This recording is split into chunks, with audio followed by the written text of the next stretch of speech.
our website. It could be iTunes. Wherever you're listening to us, please subscribe, leave a comment and a rating so everybody else can find us, etc. For those of you who don't know, we are on Stitcher Premium. You join it, you get episodes ad-free 4 days early and some bonus content once a month. It's pretty cool. If you are listening to us on the website, you can find links to our science-y research. Is it more better that way? It's more better that way. Also, you can find links to our merchandise stores and episode lists of every single episode we've done. Lots of fun stuff on the website. The website is thinkingsidewayspodcast.com. You can connect with us on social media. So we've got a Facebook page that you can like. We've got a Facebook group that you can join. If you're going to join, you should answer the questions, and they are yes and Thursday. You can find us on Twitter at Thinkin' Sideways. You can find us on Instagram, where we are Thinking Sideways Podcast. Lots of good stuff out there. If all of that it goes down because the satellite gets knocked out of orbit. If all of that is too complicated for you and you just want to send us an email, well, good news, we've got an email address too. That email address is thinkingsidewayspodcast@gmail.com. All of that having been said, we're going to go ahead and blast on out of here. Yeah, round out Kaboom or something, I don't know. Hey, I'm going to go get in the freezer. I've got some of those drumstick ice creams that I think I'm going to use to model how this works. I'm pretty sure the waffle cone part burned off first. So I've got a torch. Joe, you hold the snow cone. We're going to make it happen. Perfect. Yeah, all right. Devin gets the AR-15.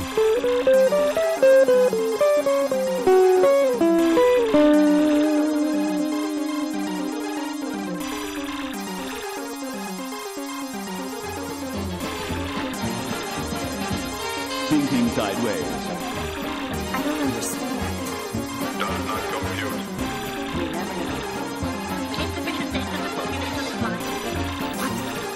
Stories of things we simply don't know the answer to. Hey guys, welcome to another episode of Thinking Sideways, the podcast. The podcast in music. Yeah, I'm Devin, joined this week by Steve. And Joe. a departure from normal times. Yeah. Where it's Joe and then Steve. Yeah. And we're going to talk about an unsolved mystery, which I know is shocking to most of you. This is a pretty twisty one. This is a pretty big one. Some of you may or may not know of it. You probably know of the people that it involves. I really would be shocked if somebody didn't know who at least one of these people I would too, but hey, Huh? who knows? Also, before we get too far into it, and by too far I mean even into it at all, this was a listener suggestion from Jody on Facebook. Thanks, Jody. Thanks, Yeah. Jody. This is one of those mysteries that I had always thought about doing, but always kind of thought maybe our listeners wouldn't be interested, but we're just gonna do it anyways. Honestly, I never knew the mystery, and I didn't realize how far this thing went. No, I didn't either. It's pretty convoluted. There's a lot of players in this, a lot of moving parts. Yeah, and by popular demand, since apparently you guys love really long episodes, Yeah. we're gonna try and make this as long as possible. So ready? Yeah, Absolutely. Let's do it. In case you didn't read the episode title, we're going to be talking about the unsolved murders of Tupac Shakur and Biggie Smalls, a.k.a. the Notorious B.I.G., a.k.a. Christopher Wallace. Yes. A lot of AKAs in here. Yeah. Just For every player, but Yeah, I'm going to, for convenience sake, in case you might easily get confused, it's going to be Tupac or Pac and Biggie or B.I.G. that's probably a good thing to Okay, set up you as a guys- precedent. It's a big Yes. thing, yeah. And I was reading through all the stuff about this, and I was like, okay, Notorious B.I.G., right? And then later on, he's referred to as Biggie Smalls, and I'm like, okay, is that the same guy? Yeah, it turned out it was. Yeah, It was confusing. Yeah, so I'm going to try and keep it as consistent as possible, but just also as a disclaimer, I am a huge hip-hop fan, and particularly rap from the mid-90s era is kind of where my love started, and so sometimes I just start calling people. Say I cut my teeth on rapping Yeah. in the late 80s, early 90s. Yeah. It's the same thing. I kept catching myself. Mm-hmm. All right, and I'm also not totally sure how to start this episode, because there's so many different ways, so I guess There's a lot of information out there, but just talk fast. I'll just talk really fast. Yeah. That's not going to happen. I guess we'll start by just kind of doing the cliff notes of Tupac and Biggie. That's probably a Sound good to you place. guys? Yeah. Cool. Let's start with Tupac. Tupac grew up in what most would call a broken home. His biological father walked out of his life when he was, I think, 5, maybe younger. Somewhere there. Yeah, his mom was addicted to crack, and they moved around a lot. Tupac spent a fair amount of his childhood around people who had been or were very active members of the Black Panthers. Do we feel like we need to talk about what the Black Panthers are? I think everybody knows what the Black Panthers were. I think most people know. Great. If you don't, Wikipedia. Many or most of them were also convicted felons. We don't really need to talk about that too much, but Tupac was, by all accounts, also an incredible talent, kind of from the start. At 12, he was cast as Travis Younger in a play that some of you may know about called A Raisin in the Sun, and performed at the Apollo Theater in New York City, which is a pretty big deal for a 12-year-old. When his family moved to Baltimore, he attended the Baltimore School for the Arts, where he studied things like jazz and ballet. He was, in fact, the Rat King and the Nutcracker. He also studied poetry and acting, and apparently was a really talented Shakespearean actor. And I was surprised by that. I was too. I think this description of him doesn't sound like what you would expect from a kind of gangster rapper. Yeah, like really. Tupac, right? It's kind of a shame he got shot. Because Yeah. obviously a talented guy. He was, and he also became really good friends at the Baltimore School of the Arts with Jada Pinkett, now Jada Pinkett Smith, Will Smith's wife.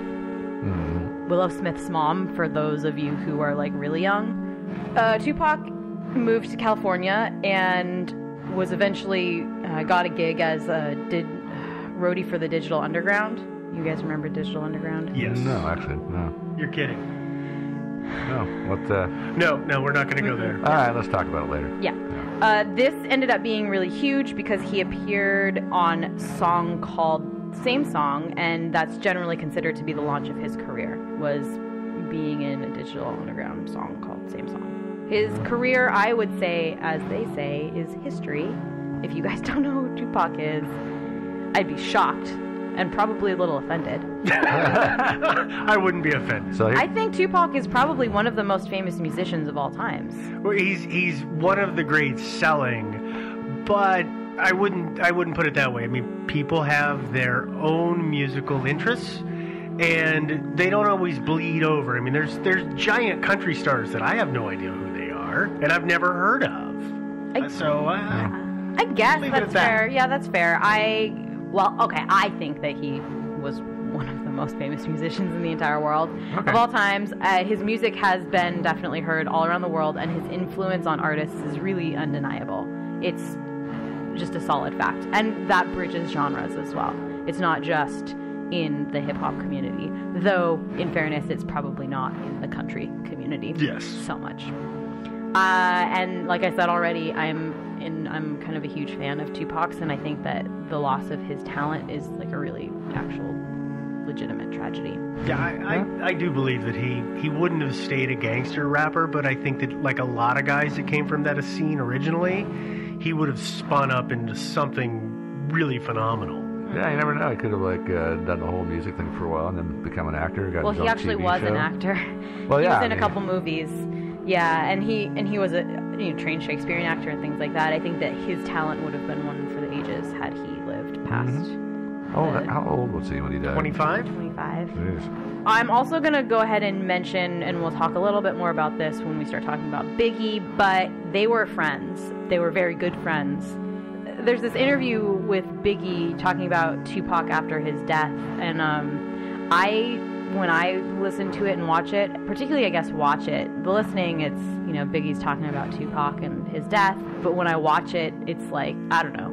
It just seems like he really, really actually There's cared emotion. about You can Tupac. see it on his face and his pauses and the way he's trying to figure out how to say the words, whereas in audio it just doesn't come He across. does, Yeah. unless he was a great actor too. Yeah, he does sound legitimately sad about the whole thing. Yeah, which sort of undermines the whole idea that they were enemies. Right, But exactly. I'm getting ahead of the script here. Yeah, a little. Yeah.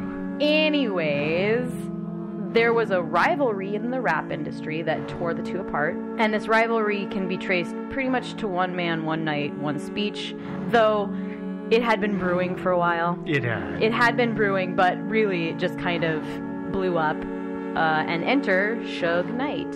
What a lovely gentleman Suge Knight is. Yeah. Yeah. At the 1995 Source Awards, he was awarded something, and this is how he decided to say his acceptance speech. And I've watched videos of this. Literally, he walks up to the mic, says this, and walks off. Yeah. Okay? He walks up to the mic and he says, any artist out there that wants to be an artist and stay a star and don't have to worry about the executive producers trying to be all in the videos, on all the records, dancing, come to Death Row. And then walks off stage. Because Death Row was the name of his label. Death Row was the name of the recording company that Suge Knight was the executive for at that point. Yeah, because, I mean, that statement that he made and then, you know, just troops off stage and the crowd is booing, that changed the tone of that entire award. Everybody got up. At that award show? Every time. It wasn't thank you and I'd like to thank God and my mom and whoever. Suddenly it was, no, the East Coast is better. No, the West Coast is better. Oh, you don't like so-and-so? And it just, the whole thing just went down the tube. It really did. And so let's just, to clarify, Puff Daddy, Sean P. Diddy Combs. What are we calling him from here on forward so we get a consistent... God, P. Diddy? P. Diddy? Puff Daddy? I don't know. We're not going to talk too much about him. I wasn't sure. Yeah, but he ran an East Coast recording label called Bad Boy, and Suge Knight ran... Biggie was signed to Bad Boy and was, I think, kind of a founding member. Mm-hmm. Tupac, we'll talk about Tupac and Death Row in a minute, but suffice to say, for whatever reason, Bad Boy and Death Row were hating on each other. And Death Row was in Los Angeles, right? Yeah, they were the West Coast. Yeah, they were the West Coast side of it. In the year prior to his death, we're going back to Tupac. Tupac became increasingly reclusive and kind of seems to be losing it. There are a lot of home videos that you can watch of Tupac from all different times in his life, and most of them are him just being kind of an entertainer and being happy. He was laughing, making other people laugh, smiling, kind of really just enjoying life and really having fun. Yeah, very outgoing. Really, just a born entertainer. Big personality. Yeah, huge personality. And then in the home videos kind of from 1995, you can see him more agitated, really. There are some videos that he's in a studio after having recorded 67 tracks in a month, I think it was, where he's just kind of lost it. Like, he just is pacing back and forth and just babbling about nonsense and just screaming at people and being really annoyed. There's another video where you can see him spitting at paparazzi later that same month. Yeah, that was not a good video. It was not a good video. And many people feel that this decline was fueled by Suge Knight, who had kind of been cutting Tupac off from his family and friends. How did he manage to do that? Well, so he had a pretty strict contract with Tupac. Mm-hmm. And I remember he made him live in he specified the apartment he was supposed to live in, right? Mm-hmm. And, we'll talk again more about this when we start talking about Suge Knight a little bit more. But essentially what happened is Suge Knight managed to control Tupac's life for a little while. Through a monetary gift, kind of, that didn't really ever materialize. Yeah, he really just kind of had him in his grip. Yeah, he really did. Also, Suge Knight was a huge dude and had huge influence in the community. And had huge violent friends, too. Yeah, so it would be not a situation that you would necessarily push back too hard on. Yeah, Suge Knight was not a dude that you would want to have an argument with, because he's like 6'7". He's not. He's still alive. I meant in that situation where he's the executive, let alone just at a bar. He used to be somewhere. an NFL football player. Yeah, he's of that size. Yeah, he's like a 300-pounder, right? Yeah, he's big guy. Nothing but muscle, or was. I don't know about now, but. So let's go ahead and just pause there on Tupac. Cliff notes Tupac's life. Okay. All right, let's cliff note Biggie's life. Okay. Biggie Smalls, a.k.a. the Notorious B.I.G., a.k.a. Biggie, a.k.a. Christopher Wallace. Not confusing at all. Not at all. I'm just going to call him all of those things. All the a.k.a.s. Does that sound good? Every time you talk about it, okay. Yeah. So Biggie Smalls, a.k.a. was born to a... No. Yeah. No, so Biggie was actually also born to Black Panther parents, but he had a pretty stable home life. Really did. His father wasn't in the picture. really. He was a Jamaican politician kind of guy, too. But his mom was a kindergarten school teacher, and she really did anything that Biggie wanted. He did not have a hard life. No, she was a pretty strong lady, and she kept control of things, and she had it all in order. She did, and she also made a fine living, and she only had one son, and they just had a really strong connection, is from everything I can tell. Obviously, I wasn't there, so I don't know for sure, but... Yeah. Although, allegedly, Biggie started selling drugs when he was 12. Well, who doesn't do that? I think the fact is a bit murky. I mean, it's on the Wikipedia page, but I've read and heard interviews with his friends and family, and most of them say that that's not true. Whether that's them trying to protect his reputation, though he was a gangster rapper, so like I'm not sure that protects his reputation that much. Not really. I'm not sure. I got the feeling that it was more of a boast. Mm-hmm. Once he got on the rap scene, it was kind of a boast. Because he made boasts in his songs about how he lived terribly and he lived in a shack, when that was not the case at all. Well, he definitely created a story for the Notorious B.I.G., right? Makes sense. The childhood that Christopher Wallace had was not the childhood that the Notorious B.I.G. or Biggie Smalls had. Very true. Artists do that all the time. Oh, it's not unheard of at all. He originally attended a private Roman Catholic school, but asked to be transferred to a public school partway through his time in high school, and started to actually his grades stayed good. He stayed a good student, but he did fall in with maybe a rougher crowd. He ran into trouble with the law at 17, spent some time in jail, but he'd been rapping on the streets with his friends and started to gain notoriety. He participated in rap battles and things like that, and just kind of grew in the industry. In 1992, he signed with Bad Boy Records, and that was a kind of a founding move, as we talked about. It was early in the Bad Boy days, and he was kind of the bigger talent that they had brought in. He rose to prominence over the next few years and became definitely one of the most popular artists on Bad Boy. Bad Boy had a lot of artists that you know now. Lots of names that you definitely would recognize. It was a great incubator for a lot of big names. It really was, and they all kind of fueled each other's creativity and really did a great job.